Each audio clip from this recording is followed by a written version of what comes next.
Unité 5, activité de lecture. La pollution de l'eau. La pollution de l'eau. تلوث الماء.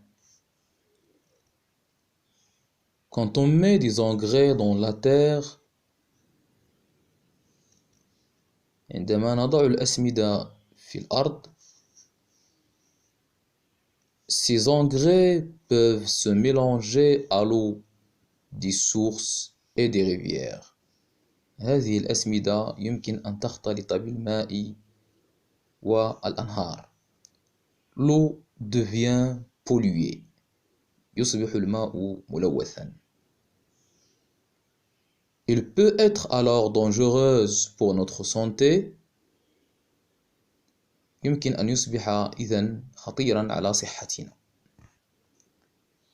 Ne jetons pas les ordures ni des saletés dans les mers, les rivières, ça tue les poissons.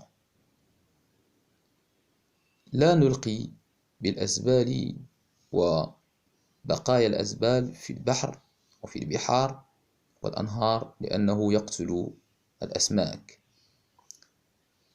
Faisons attention à l'eau car elle est importante. لننتبه لاستعمال الماء لأنه مهم في حياتنا. Il faut bien se comporter avec l'eau et ne pas la salir, ne pas la gaspiller.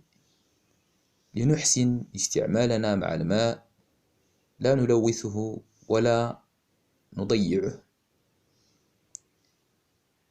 Il faut comprendre que l'eau est un bien précieux qui appartient à tout le monde.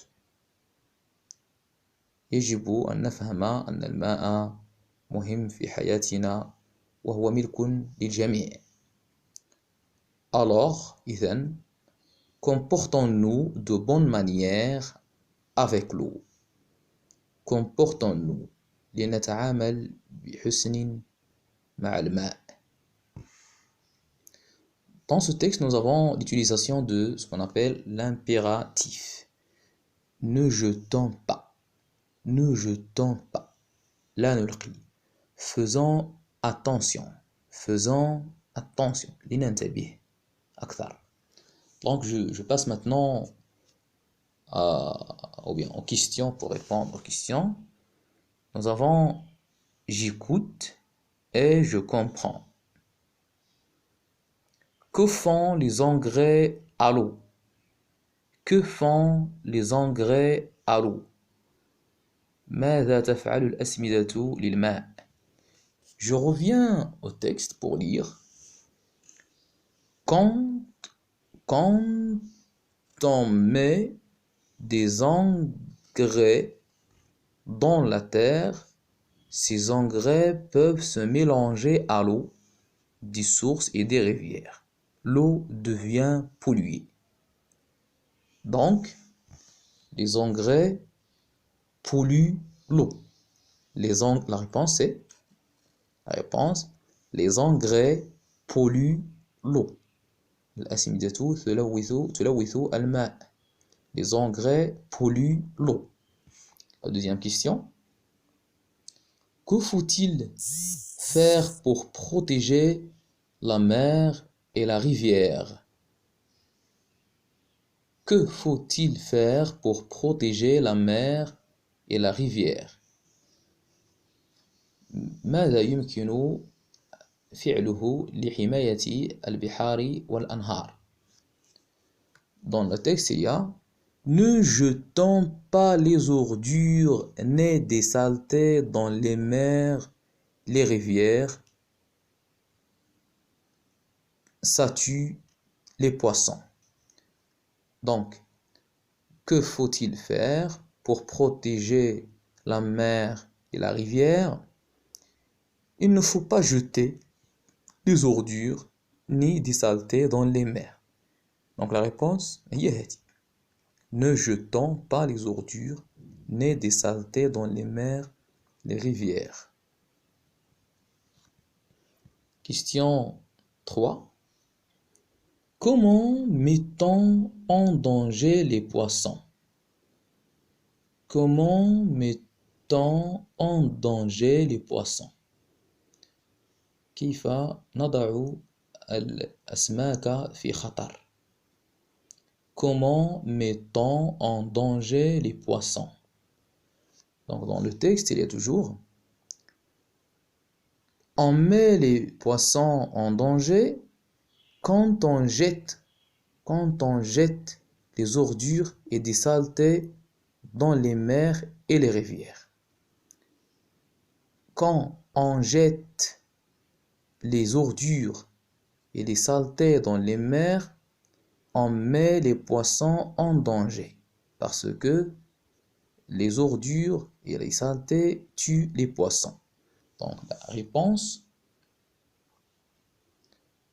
quand on jette les saletés et les déchets et les ordures. Donc la question 4. Que faut-il faire alors? Pourquoi? Que faut-il faire alors et pourquoi? ماذا يجب علينا فعله إذن ولماذا? Que faut-il faire alors et pourquoi? Donc, qu'est-ce qu'on va faire alors? Il faut bien se comporter avec l'eau et ne pas la salir, ne pas la gaspiller. Ça, c'est la première chose qu'on va faire. Il faut bien se comporter avec l'eau et ne pas la salir, ne pas la gaspiller. Quoi d'autre? Ça, c'est la première réponse. La deuxième réponse, il faut comprendre que l'eau est un bien précieux qui appartient à tout le monde.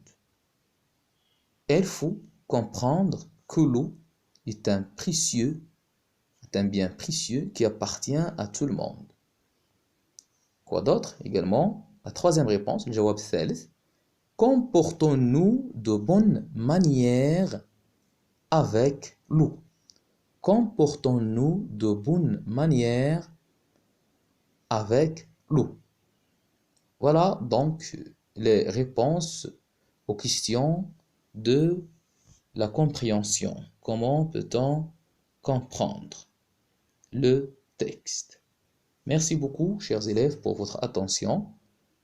Donc, le texte d'une façon générale, بشكل عام، يتحدث عن تلوث الماء والنتائج ديالو على البحر ومياه الأنهار والنتائج ديالو على الأسماك. Merci beaucoup pour votre attention. À la prochaine.